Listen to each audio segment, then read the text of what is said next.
What You Doing podcast. I'm the AC, and I'm so excited for this special podcast with a special guest being. It's me! It is, of course, me, the AC. Yes, just like the other one. I'm doing a podcast with myself. But let me actually introduce myself before I say any more. Like I said, I'm the AC. How many times can I say that? Plenty, trust me. I am currently a master's student here in Hawaii, but when I'm not doing that, I have a YouTube, I have a podcast, of course, and I talk about all kinds of nerdy stuff, anime, manga, shows, movies, and aside from just the YouTube side, I've dabbled in writing a little bit. I have published a short story collection called The Adventuresome Concoctions. It's 5 short stories with commentary for each story. So I'm so excited to actually be on my own podcast to talk about all that stuff. So yes, that is right. I'm having myself back on my own podcast again. It's been a few months since the last time I did it, but this is for a very special occasion. So normally this podcast is for me to bring on, of course, people I'm interested in talking to. Lately, I've been wanting to bring on authors to talk to them about books they're written or going to write. And coincidentally, not a coincidence, I have, finally written that short story collection and published it. So that's an excuse to have me on my own podcast. But not only that, it's because November 1st, the day this podcast is coming out, is also the 1 year anniversary since I started doing YouTube and all these videos and all kinds of other stuff.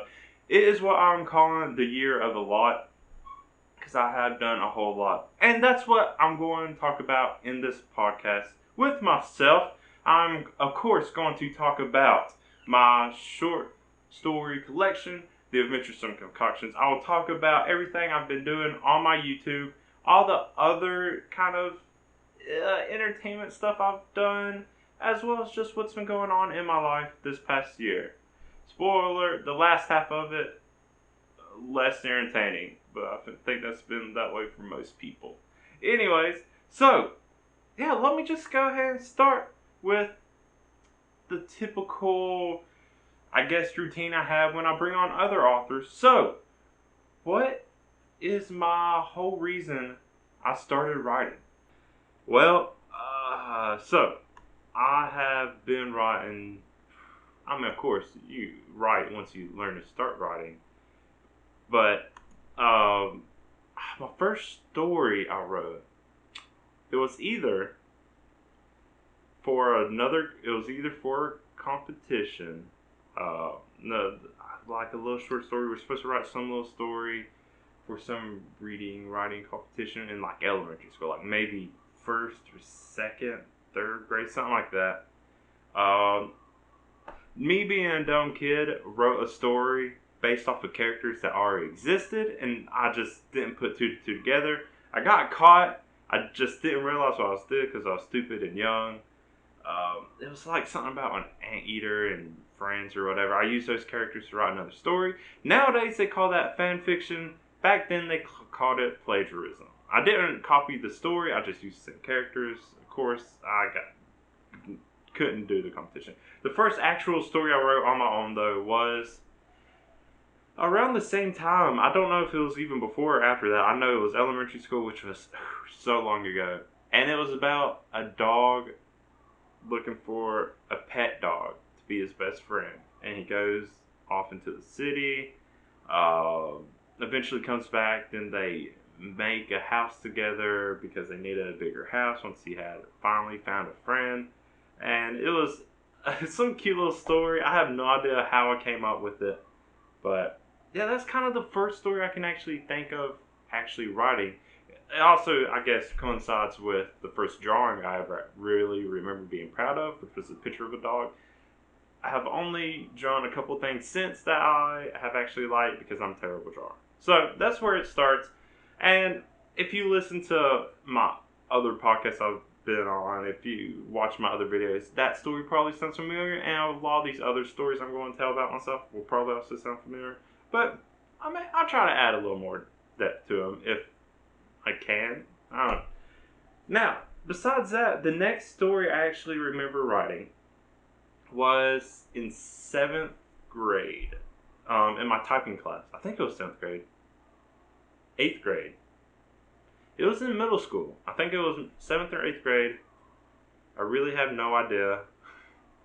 Time blends together. Anyways, it was about just a kid breaking into a haunted house, uh, mainly just to cause trouble, or he was like on the run, or he was doing something. I think he was just fooling around, broke into this house just to look at it, and turned out to be a haunted house, some crazy like monster house, which is probably what the story was inspired off of. It was probably the movie Monster House. It was also probably from like tons of other stories that are just like it. Kids going to a haunted house and all kinds of stuff happens. But it was great. I guess it was technically the first time I self-published. After I wrote it, I of course printed it. It just started out as a writing prompt for the class for Halloween. Oh, so I guess it's around an anniversary for that too. But I finished it, and then I was really proud of it. And I printed it out. I let others read it. Maybe that might have been the first time I used a printer too. It was a long time ago. And they really liked it, so I printed out copies for them. And yeah, it was probably only a handful of copies, but that was the first time people actually wanted to read something I wrote. And so I did it. Next time I remember actually writing something, also for a class. So I guess I still haven't gotten to the point of just writing for the fun of it. But this was fun. This was fun. It was kind of really bad too. It was for an essay that I did not want to do. It was supposed to be an optional. Last minute, literally the day before it was due, it became unoptional, meaning required, and I was not happy about it. So, in my little, I guess, protest, I wrote it in one sentence. And then I wrote an amazingly chaotic, really inappropriate story, and it was beautiful. I was so proud of it. And I turned it in, and I got fussed at, but they understood why. And it was for an English class. And she understood why I was frustrated, but she also told my band director, and he read it. He questioned me about it, but I got in no trouble for it, even though it was really bad. It was really inappropriate. I know that. I did it on purpose, but yeah, got in no trouble. Friends found it, they read it, and they wanted copies of it. So, of course, I printed off even more copies for them. There was even more people that loved it back then. It was great. It was awesome. I was so proud of it. And then I lost it. I don't know what happened to it. I don't know if I just used a different flash drive.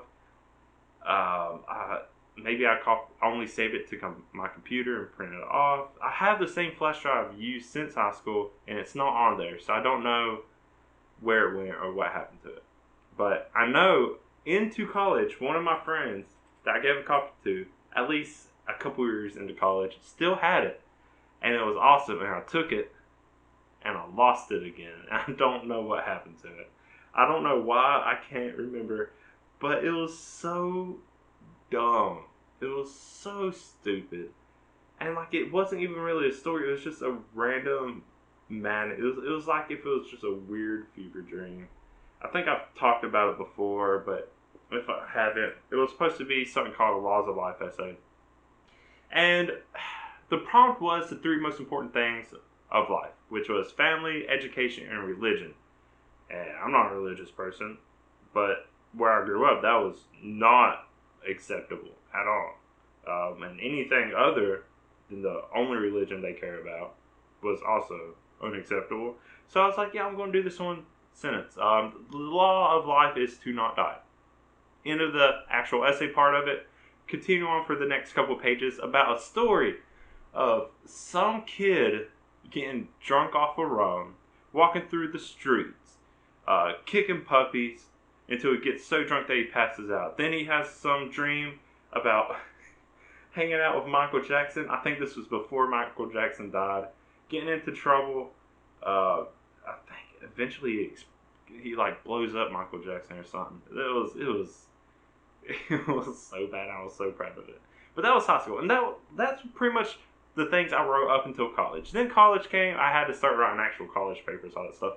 really didn't write too much um, until like I started writing a zombie novel my freshman year, but that was like, oh no, that was literally like when I would have a few minutes, I write a few sentences.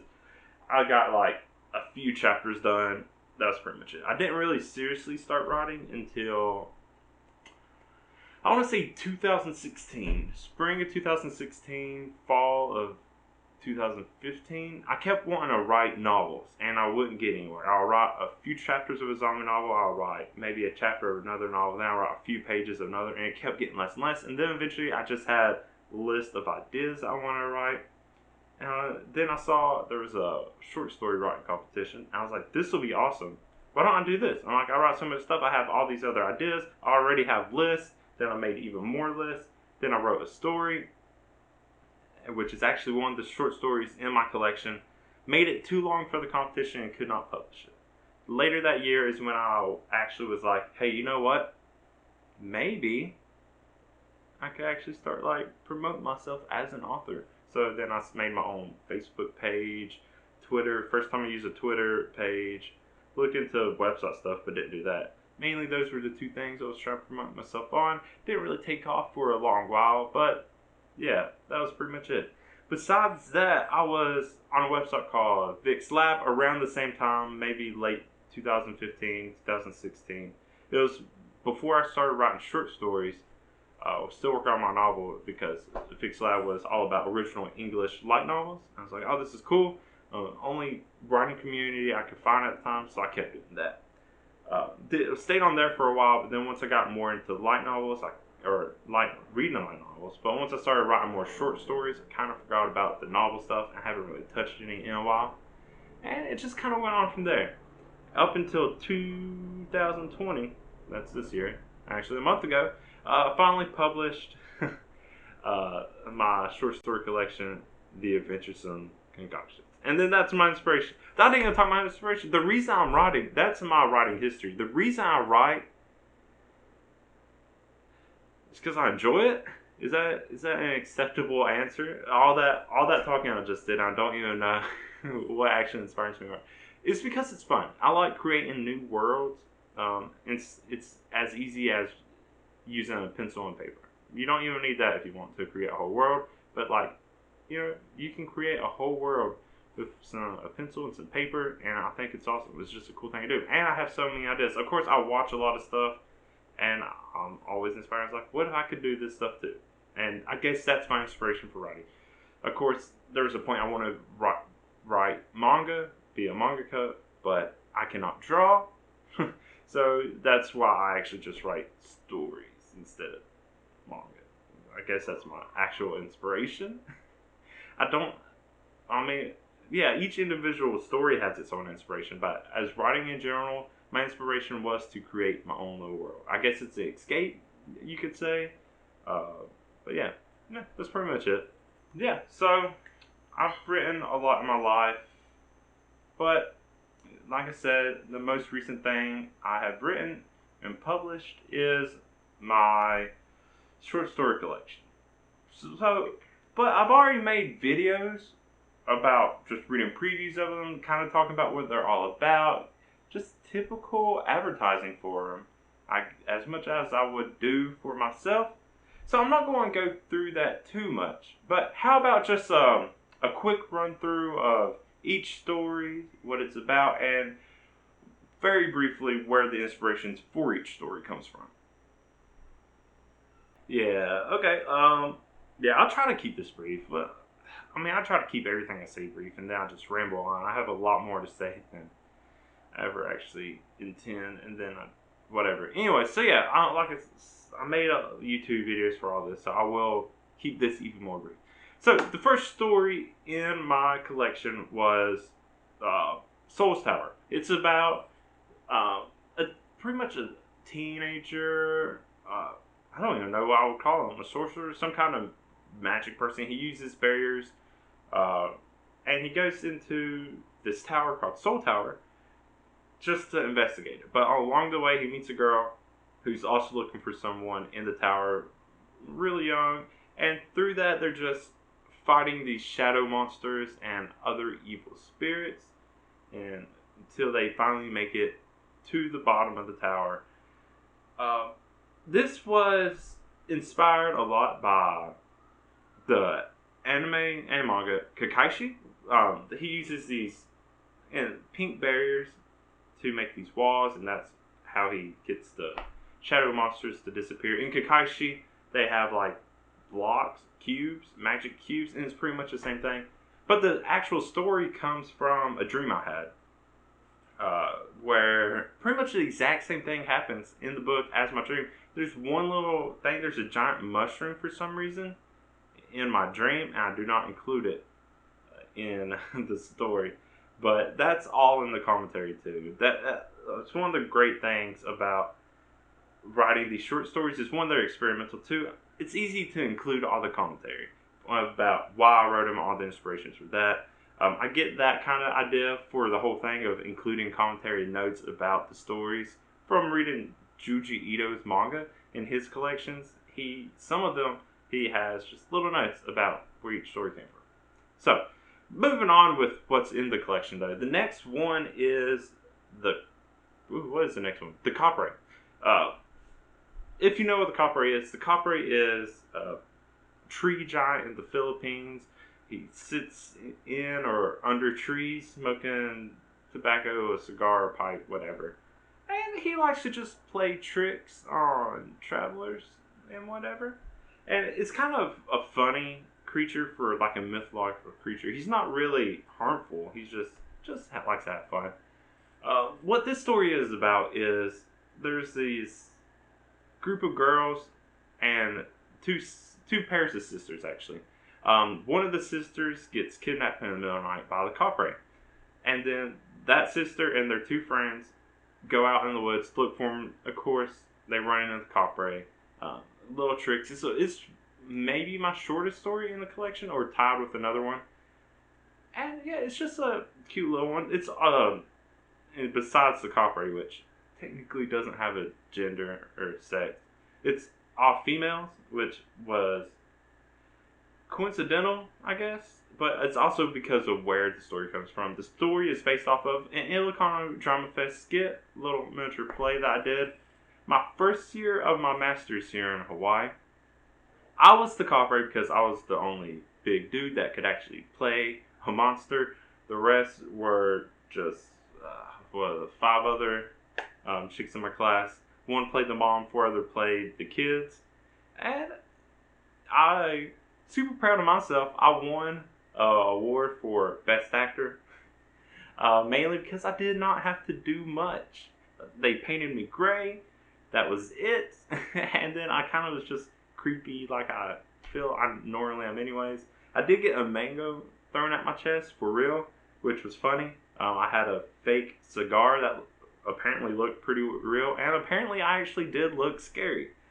So that's where that story comes from. I borrowed it. It is very similar to the actual skit. I use the same character names we used. I pretty much include everything that was in the skit. I add one little extra scene just to help with transitions, but besides that, it's pretty similar.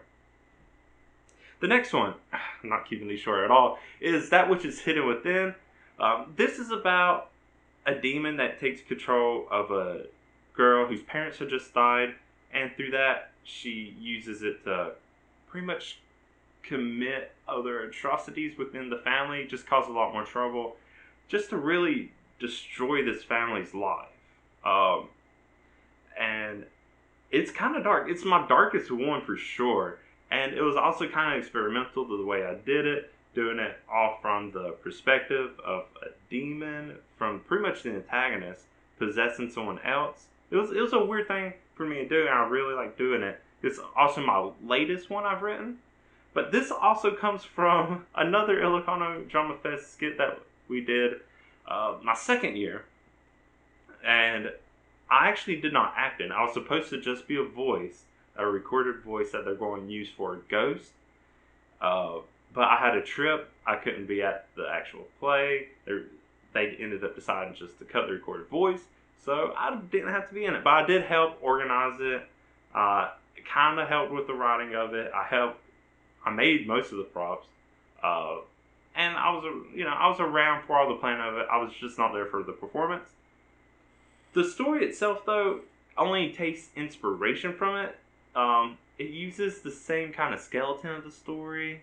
It has similar characters, maybe some of the same names, but the rest of it I feel is pretty different than what actually happens, especially the way the story is told. Um, but yeah, there's enough similarities to say it's really inspired and influenced by that. But yeah, very different still though. One of my favorite things to do. Now, fourth story in it is called "Do Not Miss the Call." It's pretty much about these two people who get their phones mixed up while leaving a diner, and they just go back and forth missing each other, trying to exchange phone, not realizing that they are missing each other, and it's just a cute little mess of a day for them. This came about because of a little writing competition on Vic's lab, where there's a little group doing these friendly little competitions, and the category was rom-com. And I had a bunch of ideas for short stories. This one had to be really short. It was supposed to only be 5 pages, and I had to make up a completely new idea. I thought it was cute and funny, amusing to myself. Apparently, everyone has different taste in what rom-com is supposed to be. Nobody won. Nobody could decide on a winner. So that ended there.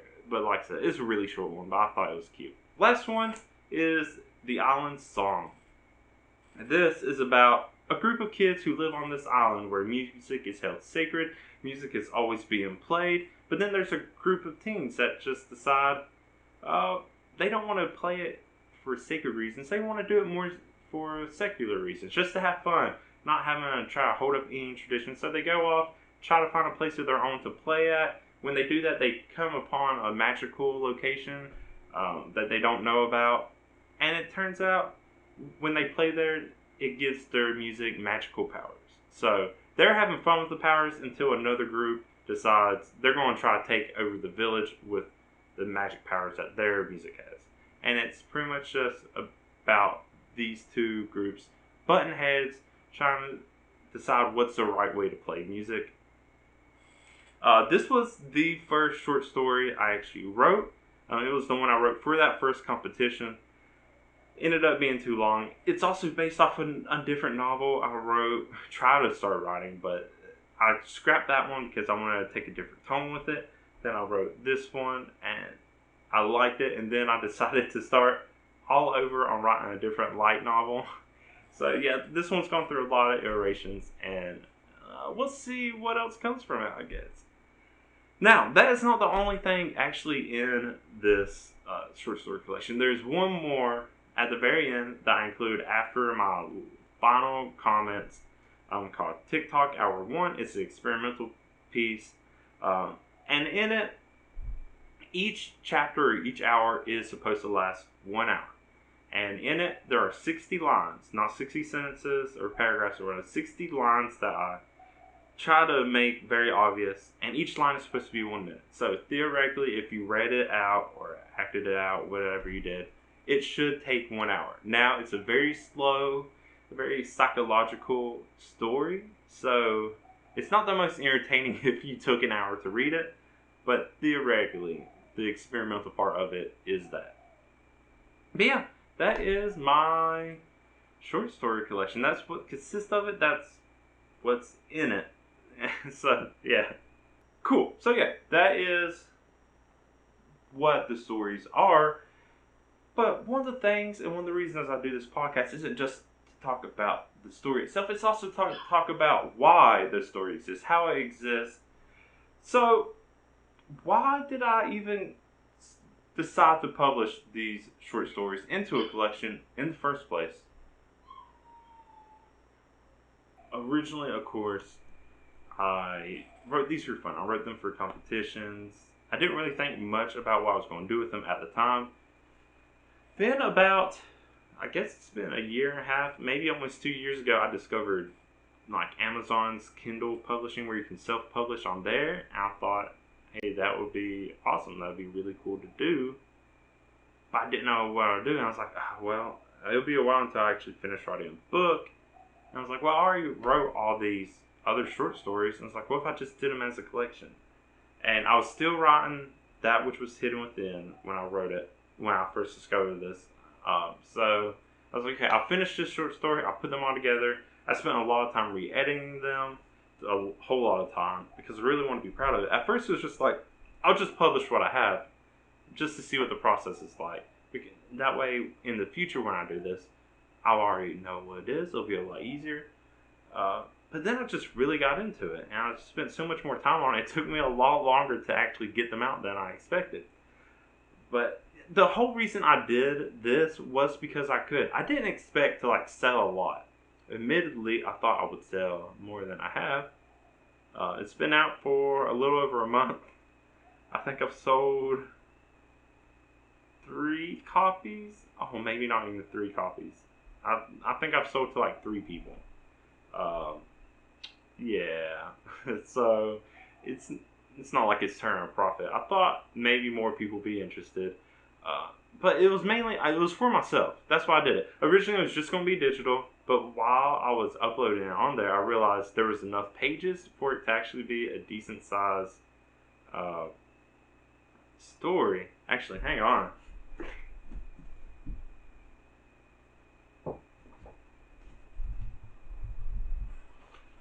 Yeah, so I thought it would be a decent size. I ended up making a physical copy, and it turned out a lot better than I thought. I thought the digital copy would be a lot better. I thought the physical copy would just be weird. It would be something weird to do. I actually like the physical copy a lot more than the digital copy, which might be biased. But yeah, totally unexpected that I did this. I did this literally the last minute. I spent an evening putting this together, just reformatting it so it'll fit into a physical book. But yeah, no, the whole thing was just an experiment, just like I do with a lot of my writing. It's kind of just what I do with it, and I enjoyed it. But yeah, it would be cool if more people bought it. If you're listening to this podcast and you want to find it, it's on Amazon. It's The Adventuresome Concoctions, 99 cents for a digital edition, $3.99 for the physical copy, and then if you have Kindle Unlimited, it's free.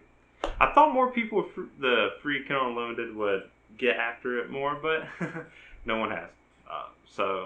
At least what my reports on my sales tells me, nobody has. I still don't know exactly how it works. But yeah, it has been a good experience for me to do all this. Now I know more for when I actually do want to publish one of my light novels, whenever that may be. And just give me something to look forward to. It's good to learn the process and get better at knowing how to do stuff. But yeah, that's pretty much why I did it. Just because I could. Cool. Yeah.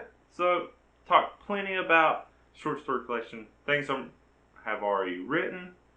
But there's a lot more to what I've done this past year than just what I've written. Honestly, I could have written a lot more. But I've also been doing other things. So, what else have I done this past year, though? Whew, yeah, I call it a year of a lot for a reason. I don't even know where to start. I feel like anything I want to say is going to take so long to say it. So, of course, it's been a year. That should be obvious. I guess I'm just going to start chronologically. A year ago today, today as in the day this podcast is published, on November 1st, 2019, I posted my first YouTube video. It was just me introducing my YouTube channel, what I want to do with it. But it was the first step in doing a lot that I didn't realize was going to happen.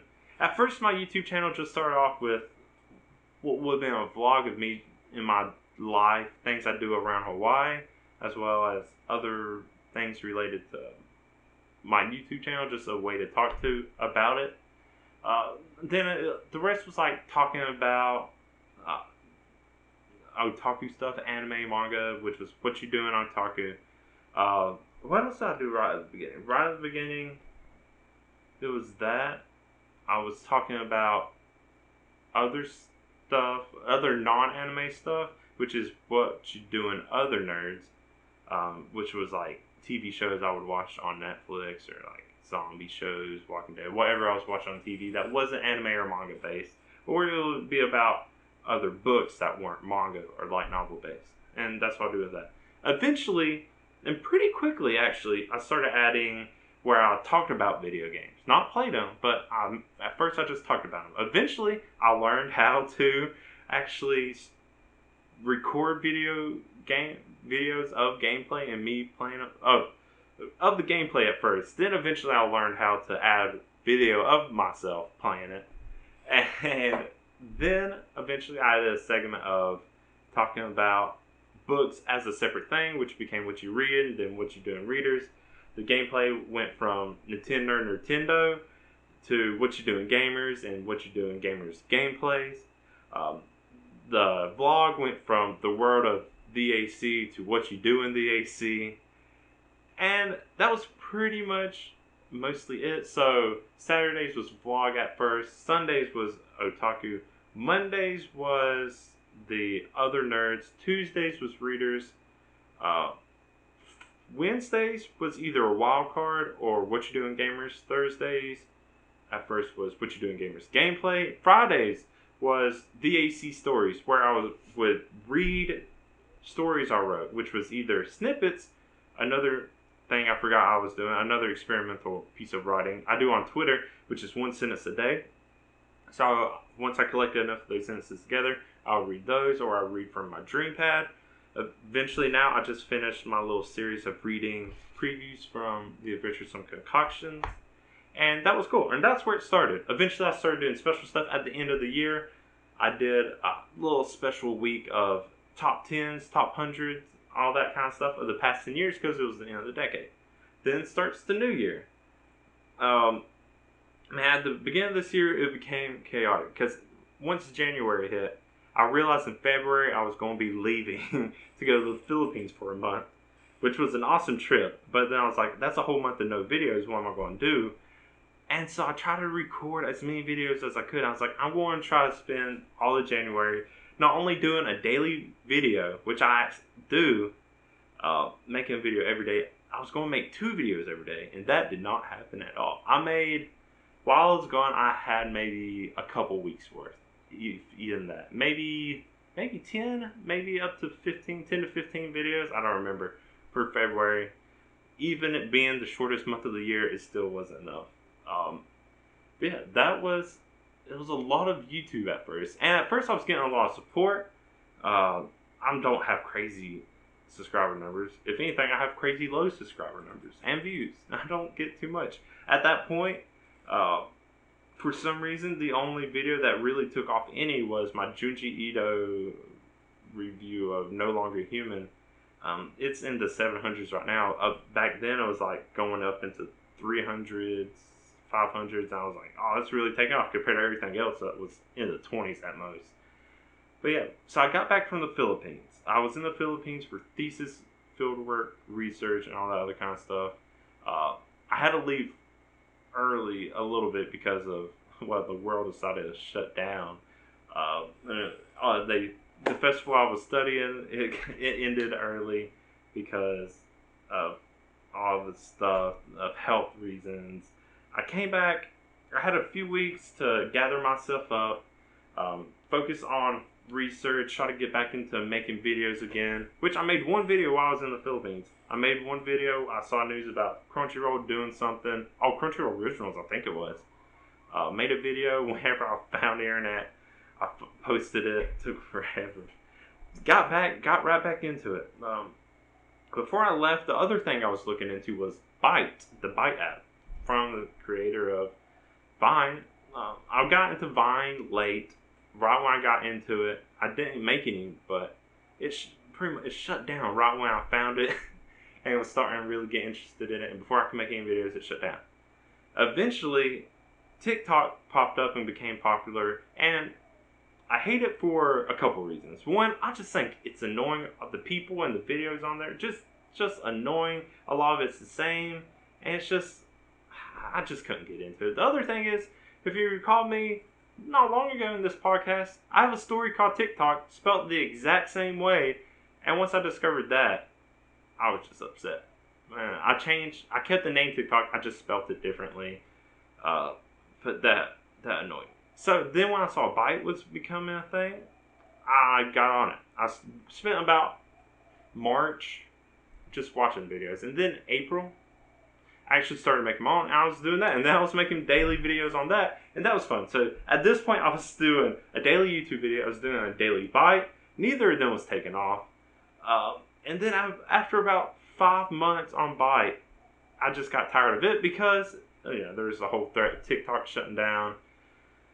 And then all the TikTokers started coming on Byte, or some of them did, and then the creators of Byte started catering pretty much only to the TikTokers. They ignored all the original people on Byte. It became aggravating. The whole reason I got on Byte was because it was different from TikTok. Then they made like TikTok. I got tired of it. I tried my best to hang in there, and I couldn't deal with it. It was annoying. But there was one day I did a 24 hours of bite challenge that I created myself, and only I did, where I made 24 bites, 1 per hour for a whole day. It was fun for me to do, but nobody else cared. They just don't care. Then do that. That lasted for a while. That was fun. That was whatever. Then in June, leading into June, I decided I wanted to do a podcast. I had a friend. He said he would do it with me. He did not. And then I was like, okay, I'm going to do it myself. And what better thing to do on my podcast than to ask my other friends? So June, I started doing my podcast with other people, my friends, once with my brother. And that was cool. I did, of course, 1 with myself, but I did 7 in total. Took a break from that. I was decided to quit doing bites and instead do my own little mass sketch series called A Mind of Madness. I did a few of those. I'm still going to do more of those. But yeah, that was pretty much it. Then eventually, I was like, I'm so close to finishing my short story collection. I need to finally just settle down and finish it. And I finally did, and that came out at the end of September. I spent pretty much most of September doing that, and finally did it. And then I was like, you know what? I'm finally finishing this. Around the time I started, I was like, I want to bring back my podcast. I took a couple months break, but it's like, I want to talk to authors now. I was like, I'm finally about to publish something. Let me actually move this podcast to talk to other authors, and that has been awesome. It's been so cool. A lot of them I find on Twitter. I've been following on Twitter. Start talking to them. Eventually ask them to be on my podcast. They agree. And these are people that I love their books. And it's so crazy to think that I can just, do a Zoom call, talk to them for an hour, and have them as a podcast. It's cool. It's not something I imagine I'll ever be able to do. So it's been so awesome to do that. And then that leads to now. It's a whole lot I've done in a year. Even though half the year, it's pretty much been like half a year. Pretty much everything else is died down. Now my YouTube is a podcast on Saturdays, typically, but aside from this one, it's coming out on Sunday. Otaku's still on Saturday. What you doing Zombies now on Monday, because I'm talking about The Walking Dead and that whole universe. Still What You Doing Readers on Tuesday. Wednesday is Wildcard or Gamers, whichever one I have to talk about. Thursdays is Gameplay. The AC Stories is still on Fridays. I gave up on the vlog because I can't go out and do anything. Other Nerds will come back. With Other Nerds, I did the last season of Magicians. I did the last season of The 100. And then once Walking Dead started up again, I was like, I'm going to change the brain just a little bit. Just so I can talk more about zombies, because I love zombies. It's been a long time thing. But yeah, that's where I'm at now. It's been a whole lot of fun and a whole lot of stuff. Cool. Yeah, so I've done a lot, hence the name, The Year of a Lot. But what was my actual motivation for doing this? Why do I keep doing my YouTube after a whole year? Why have I still been doing my writing? And it took me 4 years to do a short story collection. Why do I even keep bothering to do it? What's my motivation for this? Or maybe lack thereof? So my motivation. Sometimes, oh man, this one's going to sound spiteful, because the reason I do some of this, I feel like, is out of spite. The main reason I do this is because I can. I have a very narcissistic view of why I'm doing this. I'm doing it for myself. I started making videos because I wanted an outlet to start talking about things I like. I have friends that I talk to, but a lot of times they don't agree with what I'm saying. So I was like, what if I just make videos? Maybe other people will agree with me. And I can say after a year, not too many people do. And eventually it turned into spite. And the reason of that being is going back to why I started the podcast. I started the podcast to try to start talking more to more people, get more people involved. I thought that would be a good way to connect with more people. Of course, raise my viewers and subscribers. Even though at first I was like, I don't even care if other people watch. I'm just doing this for myself. And I still keep that mentality. Then, while connecting with other people, with my friends, I was great with. They're my friends for reasons because I actually like them. But around the same time, I was looking at other people that I would want to talk to. Other people in like the manga or anime communities, especially on Twitter. And all these other kind of communities I was wanting to try to get in touch with.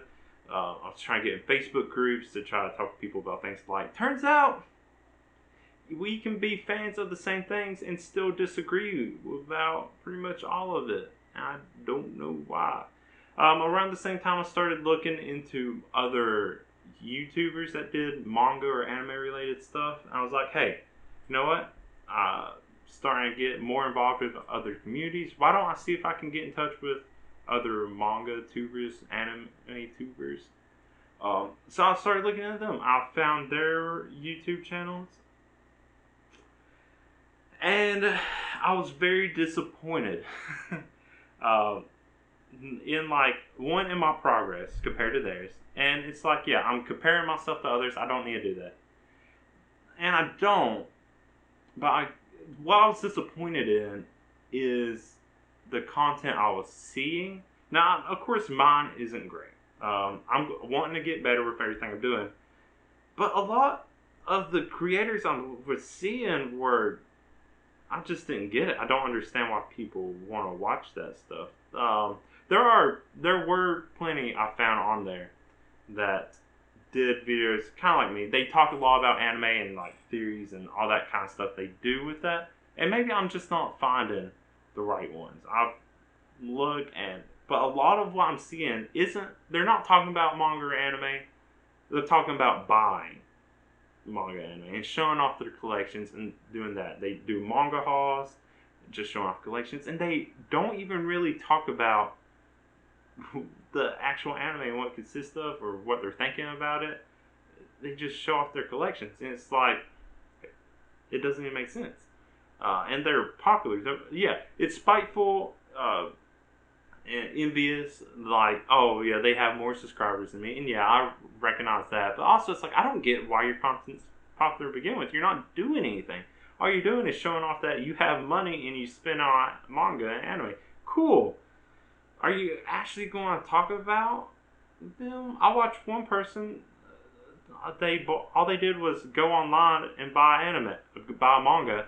Didn't talk about why. They didn't talk about what was actually in the manga or what made it great. They made it seem like it was really exciting. Go online and buy manga. And I was like, that's stupid. That's so dumb. That's like, why do people like this? And then they get so many views. And then there's others I watched and that I did like who actually talked about manga, who theorized about stuff and actually made good arguments about it. And then they don't even get that many views. And like, if you take me completely out of the equation, even the people who do similar stuff what I do, and I think are good videos, and put a lot more effort into it than I do, I feel like still aren't getting the recognition they should get. But then people are just like, hey, look at all the money I spent. They might not even actually read the manga for all I know. And they just, I don't know, it's wild to think. So yeah, what I'm doing is out of spite. I'm doing it for me. I'm doing it for the people like me. The people who also feel like they don't really have people that agree with them on stuff, or people that just have very different opinions, or they also just don't care about manga hauls. They just want to like talk about manga, talk about anime. They want to debate about it. I'm huge on like debating. Yeah, it's great to agree on stuff, but also debate. Put a little debate in the discussion. I'm fine with that. But yeah, I mean, yeah, none of that has happened a lot. I do get comments every now and then on videos, and I love them. And I have a little conversation with them in the comments. There was one person. Oh man, I think it was in my Weathering with You video. So, I don't remember. Some really religious person went off in my comments. And I just went back and forth with them. It was so fun for me to do, but yeah, that's where my main motivation comes from. It's for me just to have an outlet, but it's also a spite. It's like I want to do something different than everyone else. Maybe it's not going to be the best thing that everyone's going to love, but someone out there will like it, and some of them have. Sometimes people will watch a video and comment on stuff that doesn't even matter. One person said they liked my hair, and I was like, I'm fine with that. Cool. Started recently getting on Reddit because that's where a lot of communities are. I don't know. I do stuff on there too, but yeah. I don't know. I'm a spiteful person. I feel like it's a crappy thing to say. It's pretty bad to say too. It's like, this is why I'm doing this. Oh, I don't actually like the other people doing it. I went most of a year without actually watching any other manga or anime YouTubers. And I mainly did it. It's like, well, I don't want to watch them. If I'm going to do my own reviews, my own discussions, I want them to purely be 100% my opinion. I don't want to be influenced by anyone. If you watch any of my videos, you will see that a lot of times I don't even have any clue about stuff before I go into reading something or watching something. I go in completely blind, and then I'll make the video pretty much right after I finish watching it. And that's pretty much it. I don't know any other one's opinion. So when I went to look for other manga and anime YouTubers to see their opinions and stuff, I was just so shocked to realize there aren't many people doing that. There's just a lot of people showing off what they buy. Very disappointing. I'm still looking for them. I still follow the ones that I can find. But yeah, that's it. I'm just going to stop before I go on and rant even more. Okay, so yeah, that's stuff I have done a lot in the past year, up through my life, writing, making videos, just all kinds of stuff in my life. Now, here's like the big question, I guess. What does the future hold? What do I plan to do, either with my writing, with YouTube, with everything else I'm trying to do in my life? What do I guess, hope to accomplish? What do I actually think is going to happen? What else am I going to do? Just what? The future is a mystery.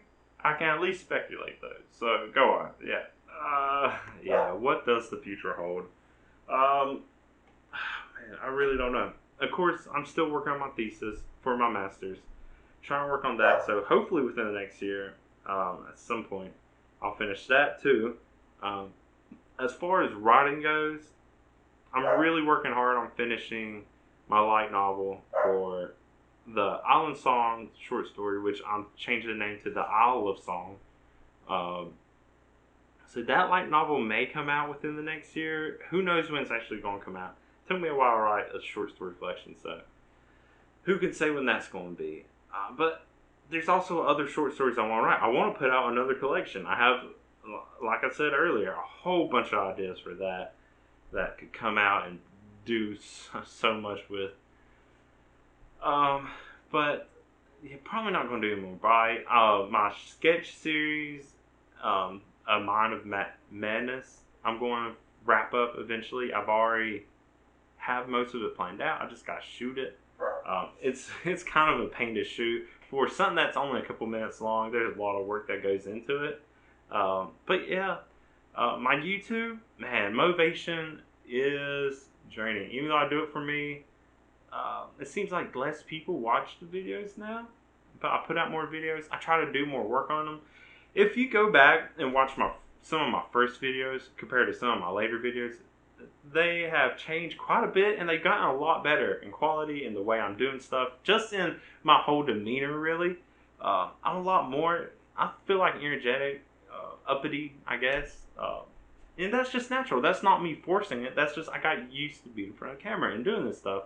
It just came about naturally. One of the things I didn't like about a lot of YouTubers is they're just so exaggerating and over talking. They seem so fake.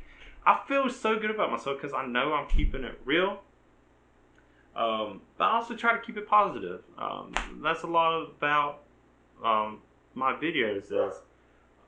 I call them discussion videos, not always review videos. I do some reviews, but a lot of times they're discussions because a lot of people have different opinions.